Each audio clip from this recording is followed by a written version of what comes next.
These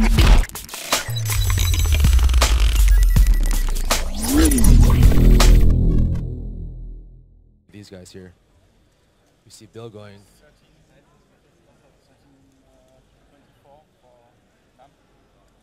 13.24 seconds for Nam. I think we have Justin in the black shirt on the right side. On the left, we have Bill Wang starting off with a bad solve, 15.01. Definitely a bad solve for Bill.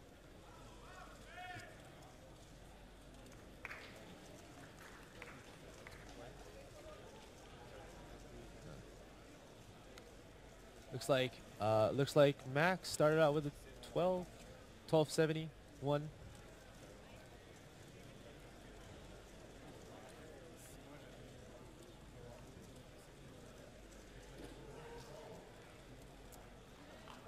Daniel Rose Levine looks happy with his solve off camera, so we can't see the time. It's like Daniel Rose Levine is excited about a time of, it's not on stream, so 9.52 seconds. Wow, sub 10. Daniel Rose Levine, also similar to Max Park, has just been getting very fast very quickly and only came onto the scene in the last couple years. Sub 10, definitely a great time for one-handed.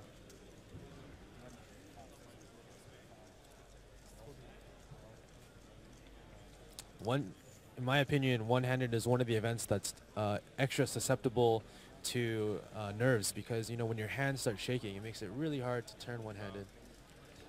Yeah, you know, the first thing to go when you get nervous is the stability of your cube, and when you only have one hand to stabilize it, makes it just that much harder. See, I wonder if we're going to get any shots of Max's interesting turning style. A lot of times his first couple moves will be with the cube on the table rather than picked up. Oh man, Antoine with a 14. Can't be happy about that. And on the right side of your screen, we have Max Park starting inspection. All right, watch as he turns with the cube on the table. See? He keeps the cube very low to the table, and then at any point, if the cube gets misaligned, he slams it on the table, aligns it. Oh man, great solve.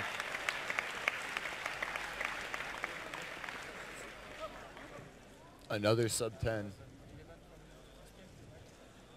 Looks like Max Park is the current world record average holder. 11.11. Daniel Rose Levine. Definitely a good time. Daniel is now counting that 11.11, which is faster than the average that won the semifinals. Definitely impressed by Daniel Rose Levine.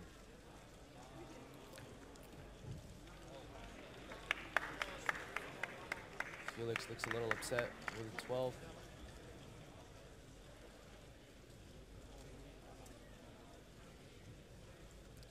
You know, the key to one-handed is to stay calm, keep your nerves in check.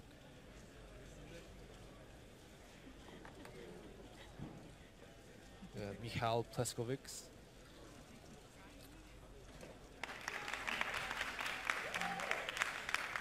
Pretty good solve, waving to the camera. He got, I believe, second in one-handed in 2013 World Championship.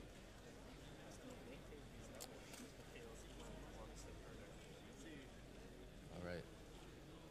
Let's see what solves are next up.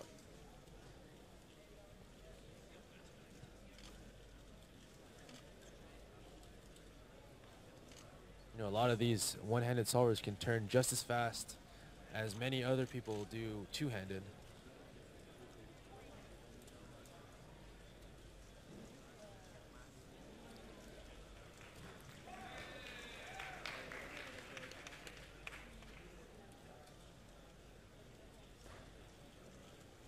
It's like, oh man. Bill getting a not great time.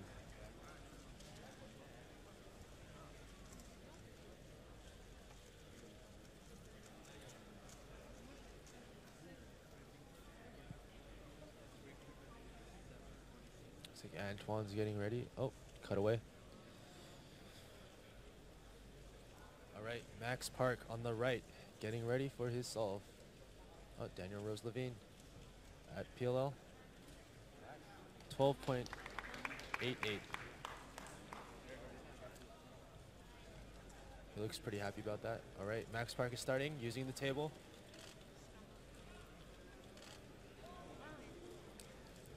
Yeah.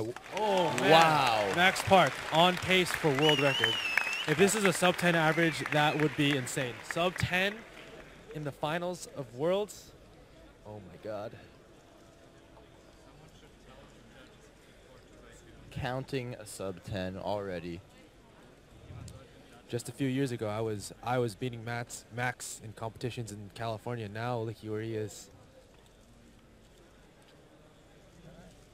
Felix, good solve. 10 seconds. Of course, that's still slower than Max. Looks like Max is on pace to win. I think his turning style of using the table a lot is definitely good for when you're nervous in competition, because that's when your cube tends to misalign a lot more frequently. I hear that at home, he generally uses the table a lot less, but maybe it's just a competition tactic to help with the nerves. Definitely a smart idea. Looks like he maybe got a pop. Unfortunate. With pops in one-handed solving, you have to fix the pop with one hand as well. Looks disappointed by the 14. All right, another solve by Max.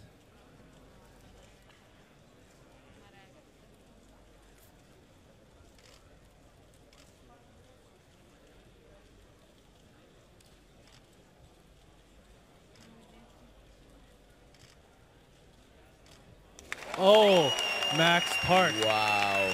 Is he going to do it? Is he going to set a sub 10 one-handed average? He has one solve remaining. This is something that, you know, I didn't even think was possible a few years ago. Looks like Daniel Rose-Levine, not a good solve. I think all of his solves thus far have been pretty solid, though, so can't be too upset about one bad solve, since that'll get dropped later on. Man, it kind of just looks like Max is kind of a cut above Felix. Ooh, and as I say that, Felix gets the best solve we've seen so far in the finals.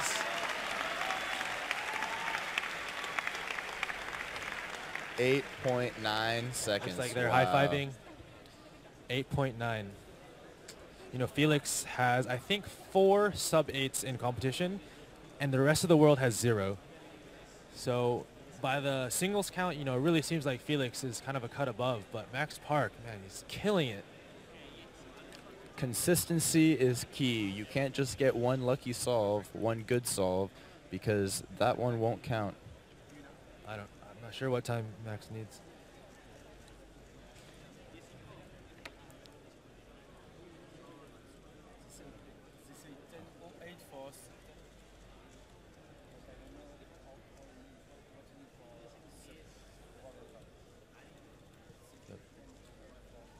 I think Max right now can easily set a world record average. He only needs an 11.85 according to chat. I think he needs 11.85 for world record average, well within Max's capabilities. He needs a low 10 to be sub 10. Can he do it? Oh wow. Oh my God. He's on PLO. Oh, world record average. 11.01. Definitely world record average. I don't think it's sub 10 though. No, that's likely not sub 10 with an 11, a 10, and a high 9 counting. Congratulations, Max Park.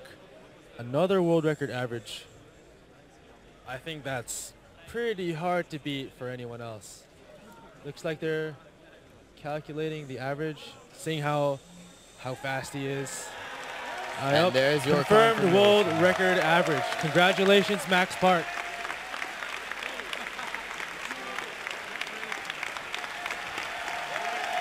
And I think it might be safe to say with that world record average, he is your new world champion, Max Park, 3x3 one-handed. Definitely looks very happy, and I would be too. I believe that is Max Park's first world championship title. Fitting that he gets it in one-handed, the event that he currently holds the world record and currently broke the world record, his own world record. I don't think it's a surprise to anyone that Max won, but I don't think any of us were expecting a world record average in the final. just goes to show how solid he is in competition. No, certainly not, because when you get into these final situations and you're nervous, usually the times that we see are slightly lower than even the round before. This is the second time in this competition where we've seen a world record average in the finals. First was in Pyraminx by Drew Brads, making him, of course, the world champion of Pyraminx, and now Max Park with the one-handed average.